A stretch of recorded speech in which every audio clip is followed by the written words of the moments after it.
There is a very profitable, never-talked-about economy working right now in the dark shadows of professional basketball. It has nothing at all to do with official team salaries. It has nothing to do with the hard-fought collective bargaining agreements. It is a huge multi-million-dollar shadow economy powered fully by closeness, influence, and worldwide attention. It is an economy clearly and directly controlled by the unmatched economic pull of one single athlete and one veteran role player. She just pulled off the greatest corporate heist in WNBA history. She did not do it by fiercely asking her general manager for the most money possible. She did not do it by leading the whole league in scoring or by winning an MVP award. She did it by smartly and ruthlessly using her direct connection to the most valuable corporate asset of all. Welcome back to WNBA Pro. We do not deal with made-up front office stories or soft PR spin here.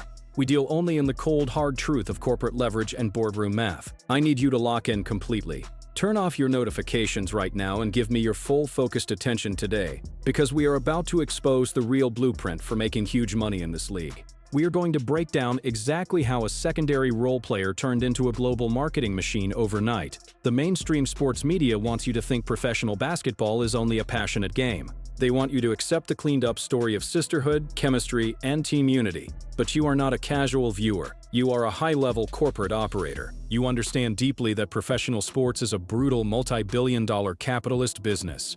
Every move on the court is a planned business decision. Every endorsement deal is a heavily leveraged corporate takeover. Every locker room friendship is a smart political move.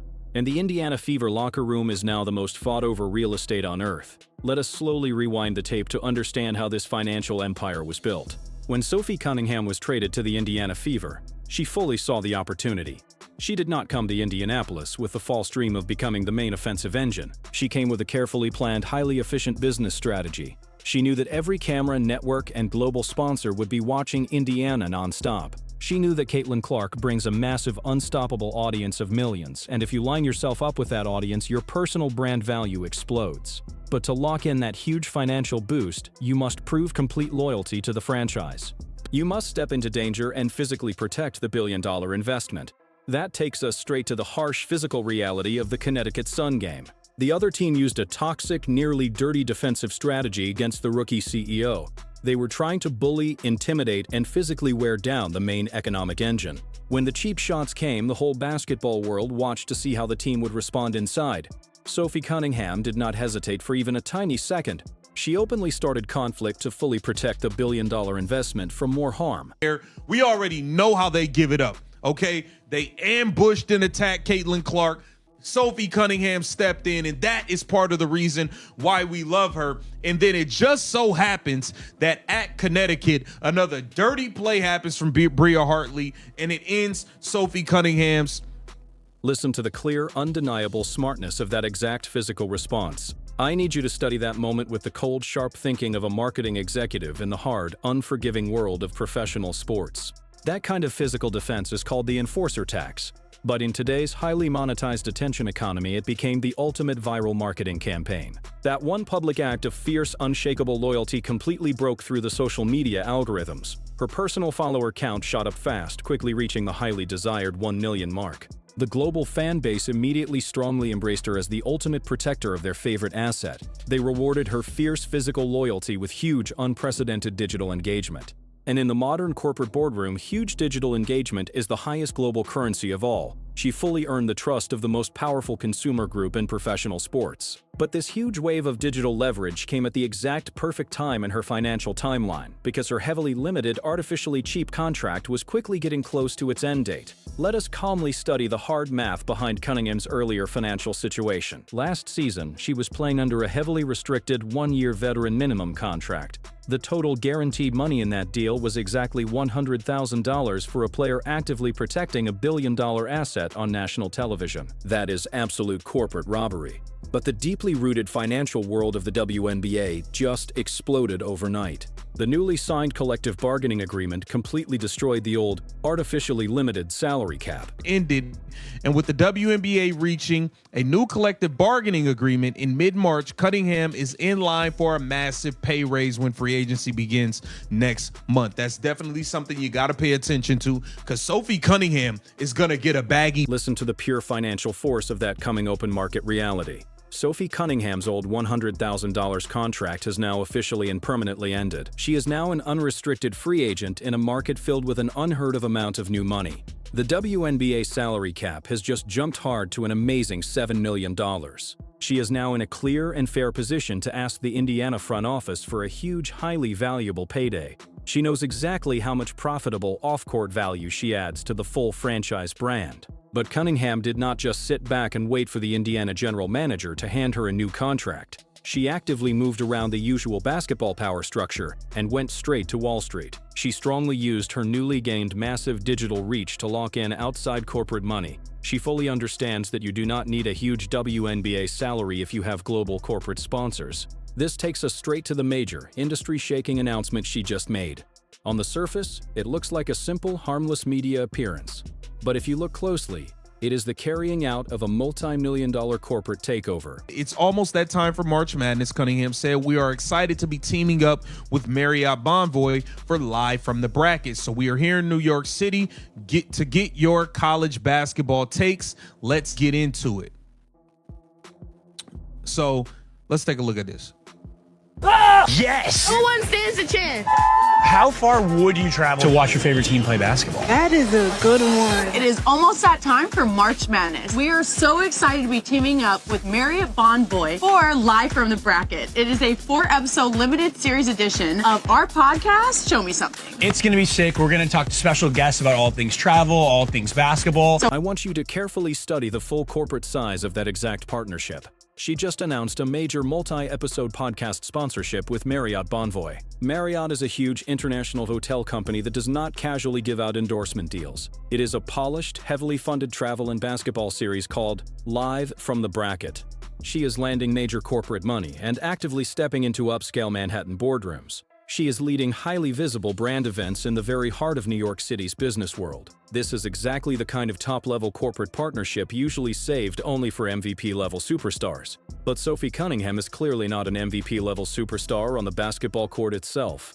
She is a very effective, high-energy role player who fully understands her exact place in the business world. She successfully pulled off the Caitlin Clark proximity multiplier with almost scary perfection. She proved that you do not have to be the franchise player to get franchise-level endorsement money. You simply need to fully support the CEO, make open three-pointers, and profit from the attention that follows. She accepted her role, played it perfectly, and is now collecting huge corporate checks. But this very public and highly profitable success story creates a huge and frightening problem for the front office. Because this exact financial blueprint is now fully visible to the entire market, every coming free agent in the WNBA is now watching Sophie Cunningham's bank account grow fast. 80% of the whole league is about to become unrestricted free agents under the new CBA system, and they all badly want a share of the huge, very profitable Indiana Fever economic pie. Has garnered off the floor. Now, we don't know how much. We don't know if she's made a couple $100,000. We don't know if she's made millions off the floor. We don't know. But free agents are going to see Sophie Cunningham's off-the-floor success. Listen to the clear panic coming from that exact executive warning. I need that scary business reality to sink deep into your thinking. Right now, dozens of very aggressive, self-focused pro athletes are planning their path to Indianapolis. They do not truly care about winning championships or running a fast transition offense. They care about getting their own version of the Caitlin Clark stimulus package. They badly want the social media followers, the corporate sponsorships, and the huge off-court income. They are trying to take over the economic engine for their own personal profit. And the Indiana Fever front office has already shown in the past that they may not have the executive discipline needed to stop it. Let us calmly and carefully look at the disaster of their last free agency period. They had a lot of salary cap space and the huge advantage of the #1 overall draft pick. Instead of strongly going after compatible, unselfish role players, they blindly signed corporate mercenaries. They brought in toxic players who disrupted the offense and wanted personal glory. They brought in older veterans who publicly and proudly wanted the MVP award for themselves. These players came in with selfish, toxic, hidden business goals. They did not want to protect the franchise asset. They wanted to compete with her for attention. They wanted the huge media spotlight without accepting the needed offensive order. That is the clear definition of a corporate parasite draining the main host. And if the Indiana front office is not extremely alert right now, this history will repeat itself again.